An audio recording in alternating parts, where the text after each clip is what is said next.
Celebrities can't do everything themselves. They rely on hardworking staff and even people in the service industry to help make their jobs easier. But some celebrities don't seem to think that these hardworking people deserve their respect. Today on Beyond the Screen, it's the top 10 celebrities exposed for mistreating their staff. Kicking off the list at number 10 is Meghan Markle.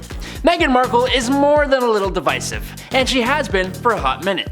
Ever since her and Prince Harry became a thing, people love to dish out how she's apparently incredibly mean to those who work under her. Interestingly though, it's usually those who don't like her that seem to bring these issues forward, but nonetheless, there have been multiple reports of Meghan treating royal staffers less than appropriately. According to one story, the former actor was tasting food for her wedding and she had reportedly requested a quote, macrobiotic alliterative option.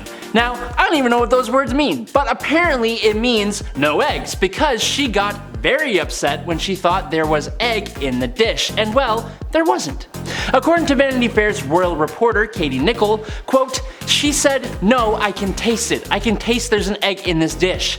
And I think there was a bit of an upset when suddenly the Queen walked in and she just quietly took Meghan to the side and said, Meghan, in this family we don't speak to people like that. There were also a series of leaked emails written by Jason Nauf, a former palace communications secretary, that were sent to Prince William's private secretary with the names of two bullied staffers subbed for X and Y. In the email, Nauf wrote, the Duchess seems intent on always having someone in her sights. She is bullying Y and seeking to undermine her confidence. We have had report after report from people who have witnessed unacceptable behavior towards Y. Number 9. Anna Wintour. You ever seen The Devil Wears Prada? If you haven't, well, be better and go watch it. The main villain of the film and the book it's based on is the assistant protagonist boss, Miranda Priestly, the powerful New York City-based editor-in-chief of the fictional fashion magazine Runway, who of course is fictional. But the author of the book, Lauren Weisberger, worked as a junior assistant for Anna Wintour, a New York City-based editor-in-chief of Vogue magazine since 1988, and that is not fictional. What does that tell us? Lauren has since said that the list of demands made by the editor in the novel is made up of both fact and fiction, with the factual parts being inspired by what she endured early in her career under Wintour. There is a whole book semi-based on the way that this woman would treat her assistants and how it completely changes a person for the worst. So that's all you need to know, really. Number 8. Katie Couric. Back in 2021, journalist and presenter Katie Couric published a memoir called Going There, which was supposed to be all fun and gossipy, but it was decidedly not that. She described in the book how she froze out female colleagues at NBC to protect her quote, turf at the top, and how she loved getting under rival female colleagues' skin. According to a TV industry insider, Couric contributed to the infamous toxicity at NBC and was part of a culture that wasn't supportive of women. In her book, she talks down on women from Martha Stewart to Diane Sawyer and Deborah Norville, and it's all for the ambition they show, which is pretty similar to Katie's own ambition. Those who have worked for Couric say that her memoir is par for the course with the celeb. According to an anonymous senior news producer, quote, she gives fresh meaning to that old saying, there's a special place in hell for women who don't help other women. Another female co-worker whose feelings she hurt is Ashley Banfield, who staffers said was humiliated by Couric at the 2000 Olympics and treated like a child. Couric even admits in her book that she gave Banfield the cold shoulder because helping her would have been quote self-sabotage. There's also the fact that she kind of excused the actions of Matt Lauer, but that's a whole separate thing all of its own. Number 7. Naomi Campbell. The legendary model Naomi Campbell changed the fashion industry and is still one of the most important supermodels ever. If you think that means she must be nice, then let me introduce you to the way the world works.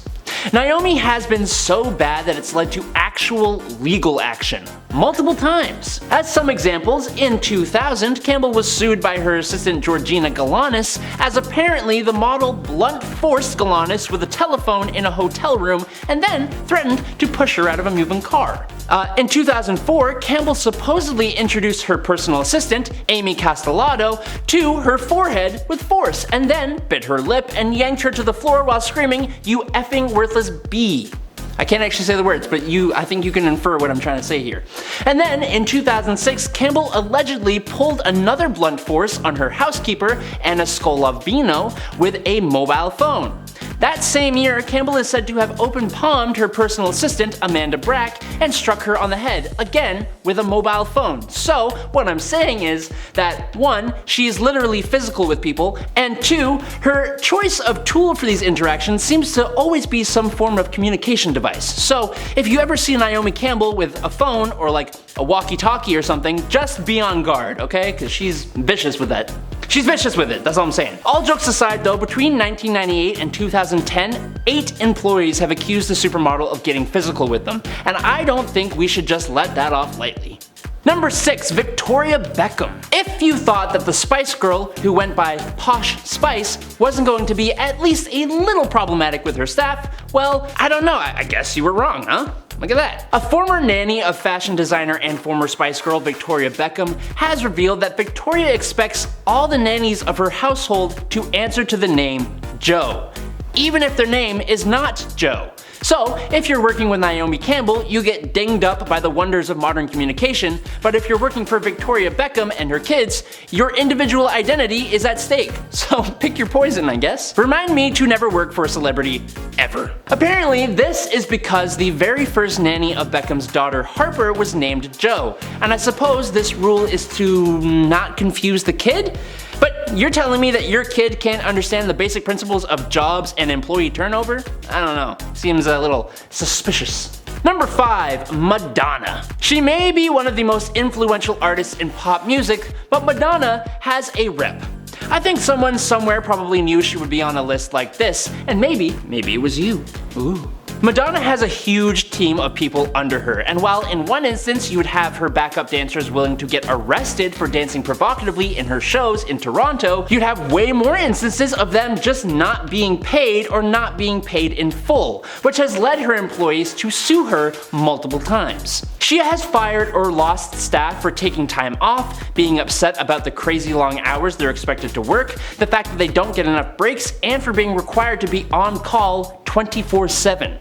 On top of that, she's been sued multiple times for acting inappropriately with her staff, and a couple of years ago, an anonymous source revealed that when one of Madonna's dancers broke her arm during practice, instead of being concerned, Madonna threw a fit. Number 4, Lady Gaga. I know the Lady Gaga fans are many, and I know they are powerful, but alas, if your idol is kind of the worst sometimes, I am honor-bound to talk about it. Sorry. Gaga's former assistant Jennifer O'Neill says that Lady Gaga has a, quote, big head, and that her demands became bigger and bigger once she started to get bigger. That same assistant was the one who eventually sued the artist for $400,000 in unpaid overtime, which was settled out of court. Not only did she not get paid what she fairly earned, but the assistant had discussed some of the expectations of the job once Gaga had gotten big. She had to handle around 20 bags of luggage at the same time, handle all the singer's communications, and she was on call at every moment of the day. According to O'Neill, she was by her side virtually 24 hours a day, 7 days a week. That includes sleeping in the same bed with her because she did not sleep alone.